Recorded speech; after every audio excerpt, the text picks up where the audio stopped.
and we can move on to Ohio State. Oh, I'm not finishing that, but Ohio State, they did lose Tim Knowles.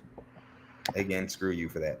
But they do pick up Matt Patricia, defensive coordinator now with Ohio State. They did lose Chip Kelly. They upgraded or promoted, I should say, Brian Hartline, which again, me and A said in the ACC show, what a valuable piece to have Brian Hartline. Because if Brian Hartline was anybody else, he might be going somewhere else to try to get like a head coaching job or something like that. And he could bring those receivers right along with him. But I don't think he has any plans of leaving Ohio State like at all, unless like he's like head coaching and waiting. I think he's kind of waiting out that maybe. But I mean, he went to school, played college ball at Ohio State. He loves Ohio State through and through. I think he just wants to be at Ohio State, and that's just great for them to have that. But they were coming off a 14-2, 7-2 season where they won the national championship 34-23 against Notre Dame, but they didn't even play for the Big Ten championship game, and it's your fault that they lost to Michigan, which is weird in itself. But anyway, they returned 9 starters, 6 on offense, 3 on defense.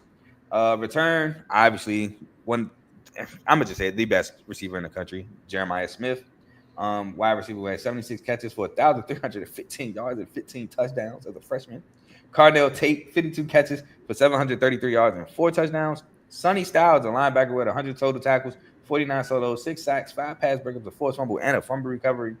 Caleb Downs, which is, people might call me, I don't know. Nah. You can say it if you want. To me, it's a toss-up between the best 2 safeties in the country. Him and Dylan Thiemann. A lot of people don't really know about Dylan Thiemann because he was hidden in Purdue, but bro, I like that. But I might give it to Caleb Downs. Maybe the slight edge. But safety, junior year, 81 total tackles, 48 solos, half a sack, 6 pass breakups, and 2 interceptions. And Davidson Igbinosun, a cornerback who had 45 total tackles, 30 solos, 9 pass breakups, 2 interceptions, and a fumble recovery. They do lose Will Howard, plays for the Steelers now, who had 35 touchdowns, 10 interceptions, 4,010 yards, 226 rushing yards, and 7 rushing touchdowns. Quinshawn Judkins, who had 1,060 yards and 14 touchdowns. Travion Henderson, who threw another 10 rushing touchdowns on top of 1,016 yards on top of that, currently on the Patriots. Emeka Ibuka, who had 10 touchdowns and 1,011 yards on top of what Jeremiah Smith did, currently on your Tampa Bay Buccaneers. Heard he's killing it, by the way. Cody Simon on the Cardinals now, who had 7 sacks, 7 pass breakups, a fumble recovery, and a forced fumble, and 112 tackles. Lathan Ransom, who had 75 total tackles, 3 forced fumbles, 2 pass breakups, a pick, and a scoop and score touchdown, currently on the Panthers. JT Tuamoa, edge, who had 61 total tackles, 35 solos, 12 and a half sacks, currently on the Colts.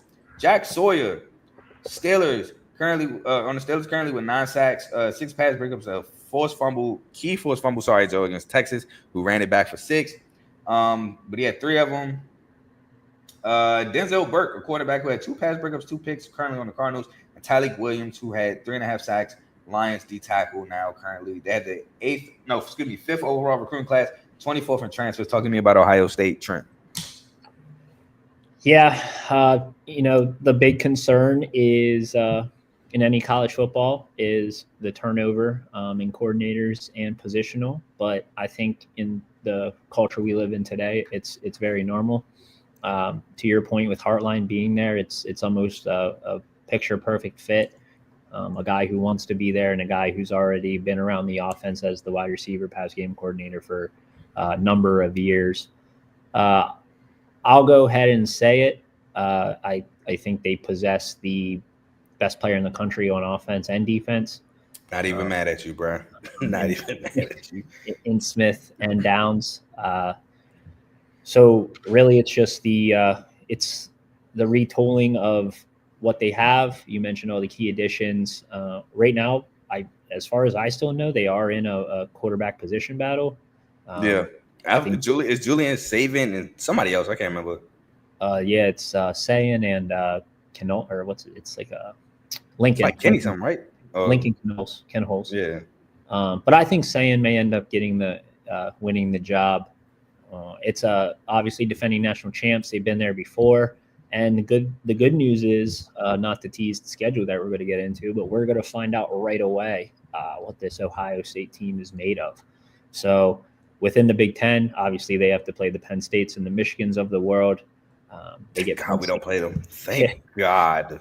They get Penn State at home and Michigan on the road. So obviously, with the way the years have gone in the past, that last game at Michigan will probably linger and potentially haunt them. Could be a potential. Are they going to make the playoff or the Big Ten championship in that game there? But yeah, great defense. Even though Jim Knowles is gone, Matt Patricia, clearly a defensive-minded guy who has been around the block both in college and the NFL. They're the defending national champs for a reason. So I'm looking forward to a great season from them. As far as, I mean, I'm not looking forward to it, but it's probably what's going to happen. A Big Ten schedule that I think they will dominate until they have to run into the Penn States and the Michigans of the world. And then clearly that first game against Texas that we'll talk about is going to be a big one. But they have all the talent. They're clearly Ohio State for a reason. And I could see them absolutely winning the Big Ten, but we'll get into that. Yeah, man. So to piggyback off you, great school at reloading. Pretty much. I mean, the Chip Kelly release or whatever is to me. Like, yeah, he for sure was a big piece in that offense.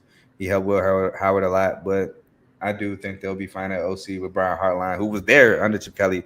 Probably learned some things under Chip Kelly, so they'll be fine now. He can't obviously duplicate what Chip Kelly does, but I think they'll be fine. I do think there's a downgrade, in my opinion, from Knowles to Patricia, and which might sound crazy, but collegiately, I think that's a downgrade. Now, if you go from Knowles to Patricia in the NFL, I think that's an upgrade, but collegiately, Jim Knowles is the best defensive coordinator, in my opinion, in college football.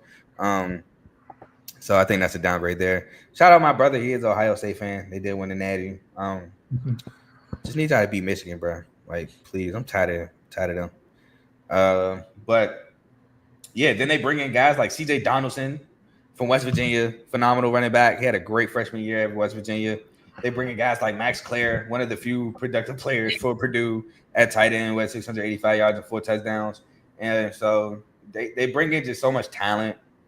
Then, the talent they already have, adding to that.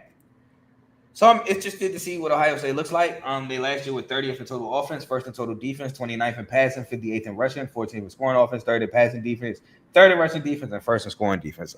So defense winning championships, obviously under Jim Knowles. So I can't say enough about Jim Knowles. But if you're ready, we can get into the schedule. Let's do it. First game, like you said, don't call me, don't text me, don't do nothing. I will be watching this game. Texas versus Ohio State. I have as a win for Texas. I also have as a win for Texas. I think go ahead. I was just going to say, I think it'll be interesting to see what Ryan Day does with such a big game week 1, and then potentially having a position battle at quarterback throughout camp. Because if you don't have your guy ready to go for week 1, that's going to pose a problem when you have Arch Manning on the other side waiting.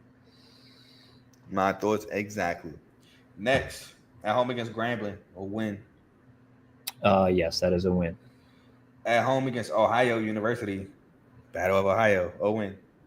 Also a win. Tim Alvin is out that door. At Washington, a win.